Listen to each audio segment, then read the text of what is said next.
मध्य प्रदेश में 1.25 साल पुरानी कमलनाथ सरकार पर संकट गहरा गया है और इसी बीच नया दांव चलते हुए कमलनाथ ने 20 मंत्रियों का इस्तीफा ले लिया। कांग्रेस ने आज विधायक दल की बैठक भी बुलाई है और शाम आज 7 बजे बीजेपी ने भी अपने विधायक दलों की बैठक बुलाई है। मध्य प्रदेश को लेकर दिल्ली तक है। ज्योतिरादित्य सिंधिया आज दिल्ली में ही मौजूद हैं और सूत्रों का ये भी कहना है कि उन्हें बीजेपी में शामिल होने का ऑफर भी मिला।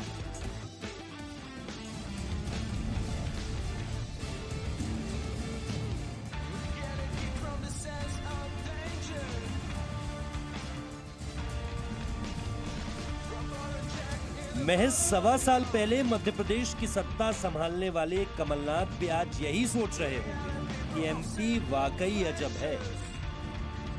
अजब इसलिए कि एक तरफ सारा देश कोरोना वायरस से घबराया हुआ है तो दूसरी तरफ एमपी की कमलनाथ सरकार को एक अलग ही वायरस परेशान कर रहा है।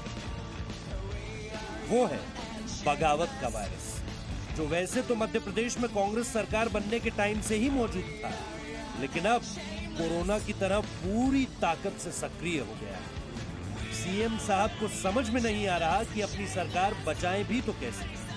इसलिए फिलहाल 20 मंत्रियों के इस्तीफे ले लिए गए हैं ताकि बागियों को यह संदेश दिया जा सके कि उनके लिए कुर्सी खाली है। यहाँ पे जितने मंत्री थे 20 मंत्री, उन्होंने सबने इस्तीफा दिया। और सामूहिक कारण क्या है? कारण क्या है? माननीय मुख्यमंत्री जी को कहा, जवाबदारी विश्वास है कि आप आपके नए तरीके से वापस से मंत्रिमंडल गठन करें। माननीय सिंधिया जी भी कांग्रेस के साथ।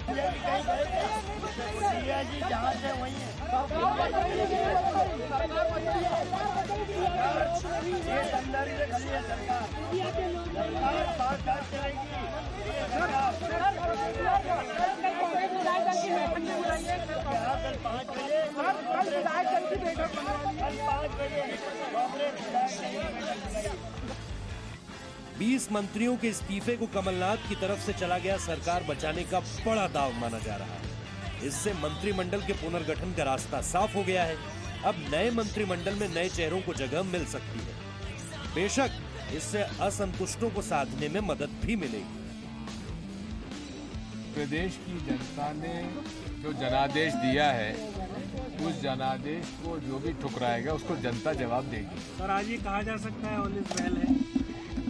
दिग्विजय सिंह के लिए तो हमेशा all is well. Digvijay Singh all is well बता रहे हैं। कमलनाथ दिल्ली में सोनिया गांधी से मिलकर वापस भोपाल लौट चुके हैं और पार्टी में कलह या राज्यसभा चुनाव को लेकर विवाद से इनकार कर रहे हैं। लेकिन इस उठापटक की सबसे बड़ी वजह बने ज्योतिरादित्य सिंधिया का अभी तक कोई बयान नहीं आया। बस इतना पता है कि वो दिल्ली में हैं और आज सोनिया गांधी से मुलाकात कर सकते हैं। मैं भोपाल जा रहा हूँ, वापस सबसे बैठ के हम आगे अपनी रणनीति बनाएंगे। इसमें कौन सी बड़ी बात है? मेरी सब बातों पर चर्चा हुई है। इसमें राज्यसभा में कोई विवाद नहीं है, मेरा कोई गुट नहीं है। पूरा प्रदेश का कांग्रेस कार्यकर्ता, कांग्रेस परिवार का सदस्य ये जानता है। सूत्रों के हवाले से खबर यह भी है कि ज्योतिरादित्य सिंधिया को बीजेपी ने राज्यसभा भेजने और मोदी कैबिनेट में भी शामिल करने का न्योता भेजा है। ऐसे में इतना तो तय है कि सिंधिया के अगले कदम से ही कमलनाथ सरकार का भविष्य तय होगा।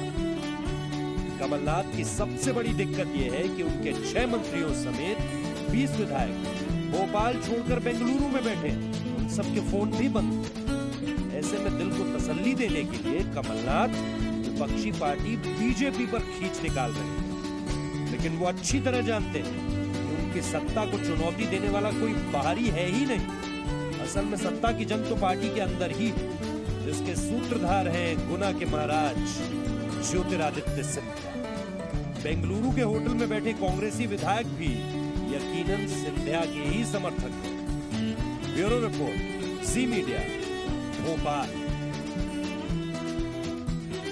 तो माना यह जा रहा है कि कर्नाटक की तर्ज पर मध्य प्रदेश में भी बीजेपी की सरकार यहां पर बन सकती है। अगर कांग्रेस के 20 बागी विधायक विधानसभा की सदस्यता छोड़ देते हैं तो बीजेपी अपने दम पर मध्य प्रदेश में सरकार बना सकती है। पिछले साल कर्नाटक में जेडीएस और कांग्रेस के 14 विधायकों ने इस्तीफा दे दिया था, जिसके बाद विधानसभा में समीकरण बदल गए थे।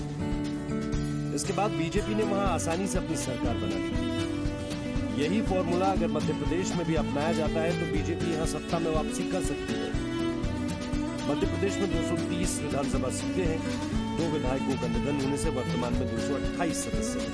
कांग्रेस और सहयोगी विधायकों की संख्या 121 है, जबकि बीजेपी के पास 107 विधायक हैं। राज्य में कांग्रेस के 114 विधायक हैं। इसके अलावा 4 निर्दलीय विधायक, 2 बीएसपी और 1 समाजवादी पार्टी विधायक कमलनाथ सरकार को समर्थन दे रहे हैं। इस तरह कांग्रेस के खेमे में फिलहाल 121 विधायक हैं। वहीं बीजेपी के पास 107 विधायक हैं। ऐसे में बहुमत का आंकड़ा 116 बनता है। कर्नाटक की तर्ज पर अगर कांग्रेस के 20 विधायक अपनी विधानसभा सदस्यता छोड़ देते हैं तो कांग्रेस के 20 बागियों के इस्तीफे से सदन में 208 सदस्य रह जाए। ऐसे में बहुमत के लिए 105 विधायकों की जरूरत है। कांग्रेस अपने सहयोगियों की मदद से 101 के आंकड़े तक ही पहुंच सकेगी, जो बहुमत से दूर है, जबकि 107 विधायकों वाली बीजेपी अपने दम पर सरकार बना देगी। सरकार की मजबूती के लिए बीजेपी को निर्दलीय और अन्य छोटे दलों का समर्थन लेने में भी दिक्कत नहीं होगी। ऐसे में बीएसपी के 2, समाजवादी पार्टी का 1 और 4 निर्दलीय विधायक खेमा बदल सकते हैं। इन पर दल बदल कानून भी लागू नहीं होगा। इस तरह से बीजेपी 114 विधायकों का समर्थन हासिल कर मजबूत बहुमत की सरकार चला सकती है।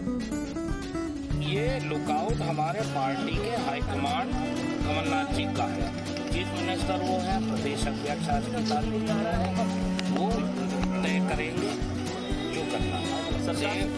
100% से मध्य प्रदेश के सियासी घटनाक्रम को लेकर दिल्ली में भी हलचल तेज है। सोमवार को दिल्ली में शिवराज सिंह चौहान ने अमित शाह और जेपी नड्डा से घटनाक्रम पर चर्चा की। उनके साथ मध्य प्रदेश बीजेपी के नेता नरोत्तम मिश्रा भी मौजूद थे। बीजेपी विधायक दल की आज शाम 7 बजे बैठक बुलाई गई है। वहीं आज सुबह कांग्रेस विधायक दल की बैठक भी होनी है। ब्यूरो रिपोर्ट, जी media. No signal, no worry. Present